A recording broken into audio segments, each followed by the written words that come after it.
They were certain he got into the lift. We have a witness, a Mrs. Nerricott, who saw him run out of one lift and into the other. Did Mrs. Nerricott get into the lift with him? No, sir. There wasn't room. But she definitely saw the doors close with the boy inside. All right. Falcon reached into his pocket and took out a chocolate Rolo. It was his last one. He ate it himself. So Eric was in one lift and his parents were in another. Could he have slipped out ahead of them at the top? No, they'd have seen. And anyway, there's the security footage. Let's take a look at it. There were closed-circuit television cameras at Covent Garden, just as there are at every London station.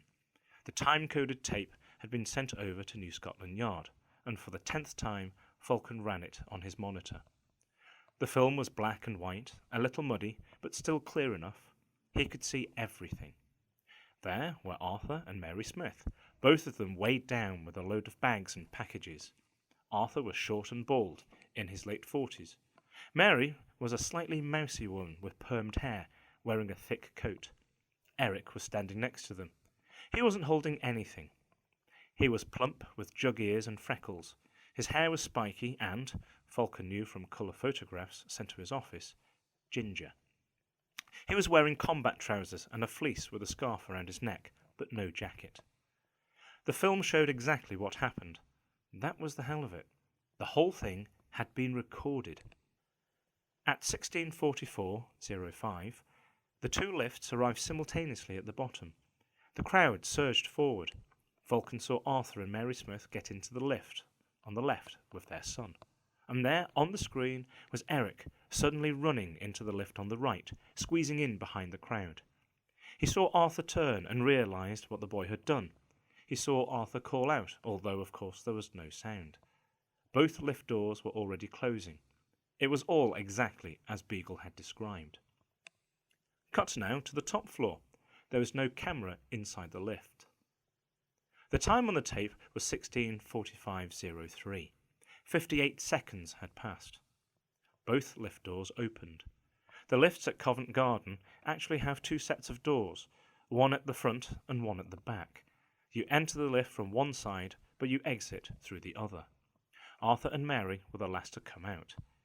There were people everywhere, bustling forward through the automatic ticket barriers. The camera, mounted over the exit, picks up every one of them, and Falcon leant forward, examining the faces carefully.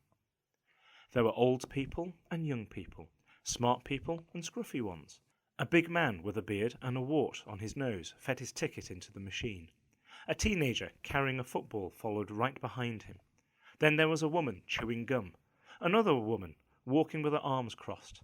There was a man blowing his nose into a handkerchief. A second man already lighting a cigar. A Chinese woman with a swollen cheek, and an old lady bent over double, supporting herself on a thick walking stick. A constant stream of humanity flowing out of the lift and away from the station. But there was no sign of Eric. It was an impossible magic trick. Arthur and Mary were there, on the screen, searching everywhere, beginning to panic. A few minutes later, they would call the police, but it was already too late. The boy had gone. Falcon flicked a button and the picture froze. "So what do you think?" he asked. "I don't know, sir." Falcon had never heard his junior officer sound so defeated. "I just can't work it out at all. I mean, we can actually see it. That's what beats me. It happened exactly how Mr. and Mrs. Smith described it. Where are the parents?"